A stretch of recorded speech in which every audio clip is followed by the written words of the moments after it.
I haven't seen her, or I didn't start off watching Barbara Crampton in the movies that she's known for. Like I didn't first watch Reanimator, Reanimator and From Beyond and Castle Freak. Castle Freak and all those other H.P. Lovecraft type movies. The first time I think I saw her was You're Next. Yeah, yeah, And there was just something about her, and knowing that she was like, oh, she's supposed to be this classic horror actress. I've always liked to see her perform. I think she's a great actress. And even though she may be like kind of stuck in this horror niche, there's something just really charming about her. Like yeah. even in little roles like in We Are Still Here. Puppet Master, The Littlest Oh Reich, yeah.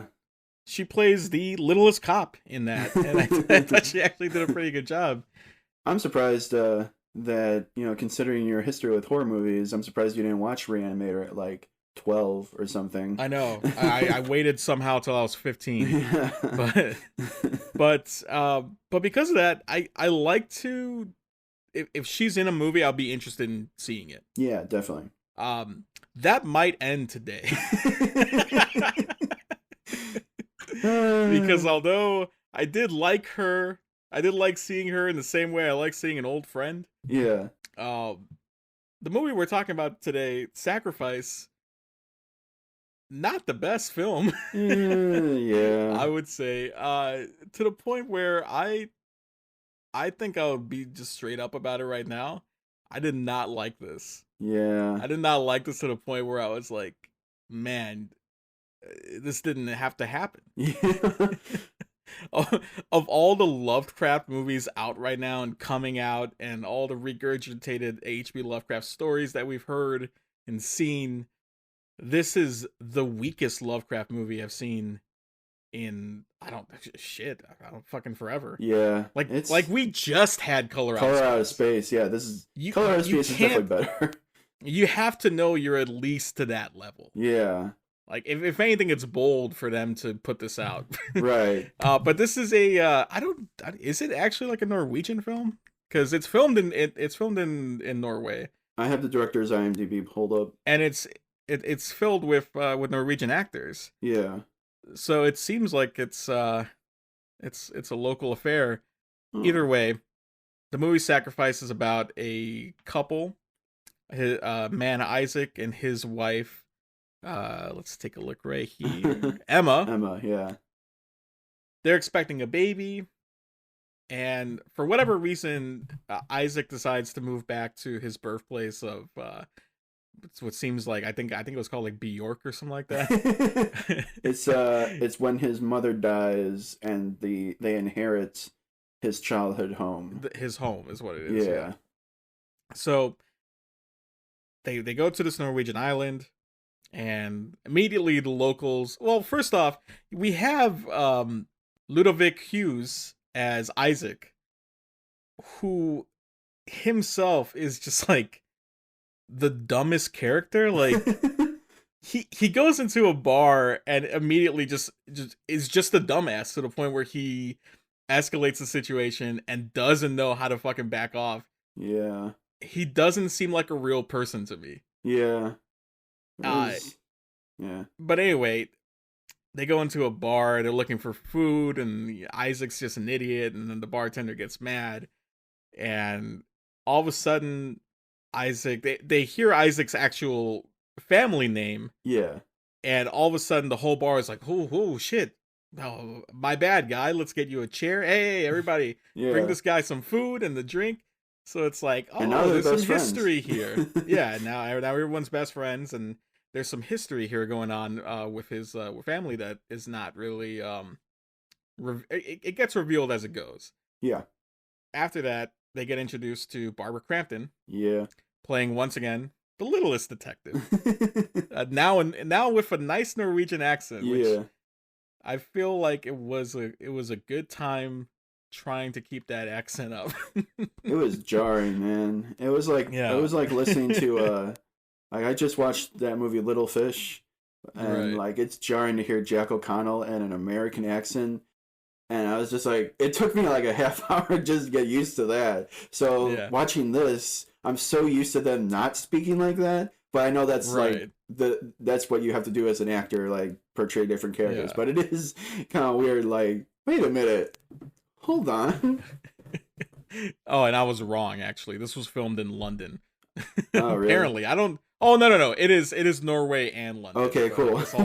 guess all the interior stuff must have been London. Yeah. But anyway, Barbara Crampton is a Norwegian police detective, and she goes to visit the home, and she's like, "Hey, we need to know about your father's murder. Do you have any information?" And all this kind of it just keeps teasing that there's something going on with Mm-hmm. Isaac and his family, Yeah. and there's something also going on with the town because it's an H.P. Lovecraft story, and they're in a town full of fishermen, and you can't trust a single one of them because they're probably worshiping some elder god Yeah. or someone who they call The slumbering one. the slumbering one. Which I don't. One thing I kind of liked about this movie is that it starts out, or no, it doesn't start out, but like early on when they're going through the home, uh, the wife Emma is like looking at stuff, and she picks up a little stuffed Cthulhu doll, Yeah. which is like, don't make it so obvious. Right. I mean, like, do you really need everyone to know? Like, oh, we worship this Yeah. this slumbering god who may annihilate all of us. Um, but I don't know. I thought it was kind of cute. Uh, It was nice. this I'd like to have this one. is a this is an H.P. Lovecraft movie. It's really all it comes down to. And yet, I'll give it this. There was a point where I had to use the bathroom, so I paused it. And when I paused it, I saw that there was only like 15 minutes left. And I was like, "Oh, cool! we're ending this soon." I thought this still had more to go. I don't know, man. This is just kind of a dull movie, and I hate to say that, but with all the other similar similar films out there, even last year we had a movie that wasn't good, but it was interesting. Castle Freak, Oh yeah. which also it dips its toe into similar Lovecraftian themes.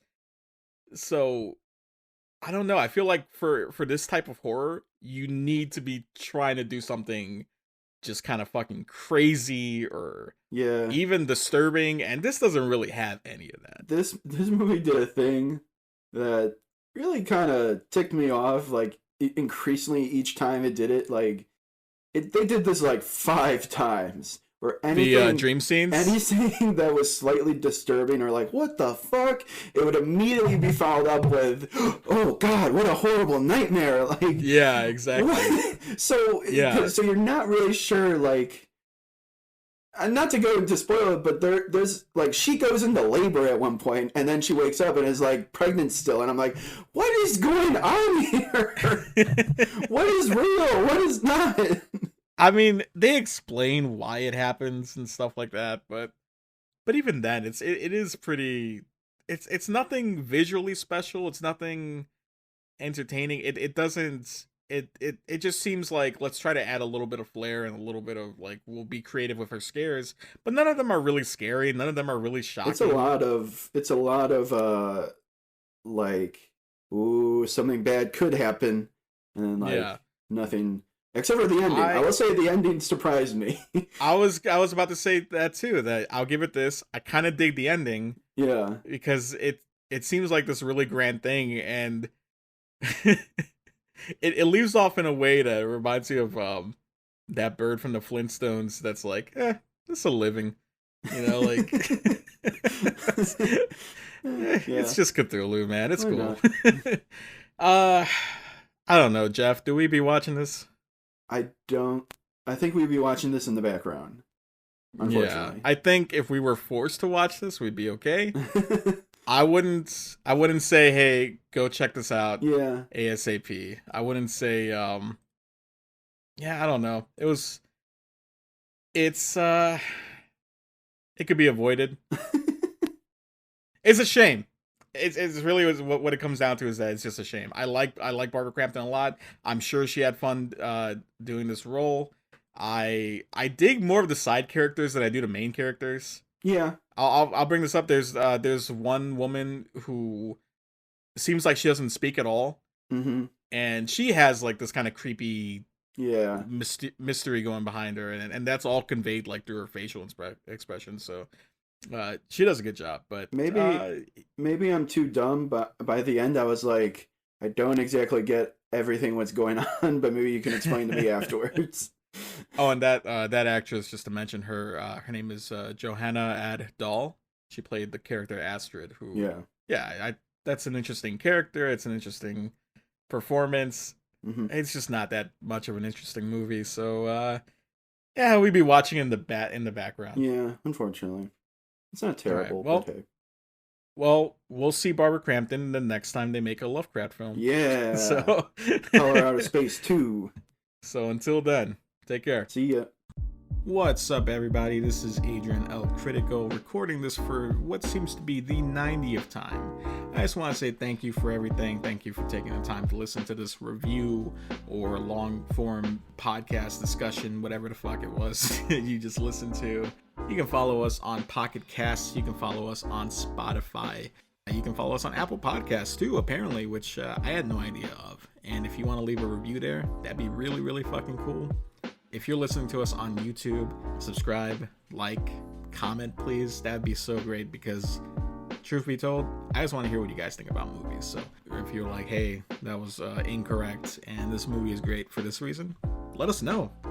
And finally, a big thank you to Matthias, who has done the editing for all of our audio so far and will continue to. We will not be here if it weren't for him. So big thank you to him, and you can follow him on Instagram at the link below. Follow us on Facebook, follow us on Twitter, follow us on Instagram. Pretty much everything is We Be Watching Films, except for Twitter, which is at We Be Watch Films, because there's a character limit. But yeah, thanks so much, and stay tuned.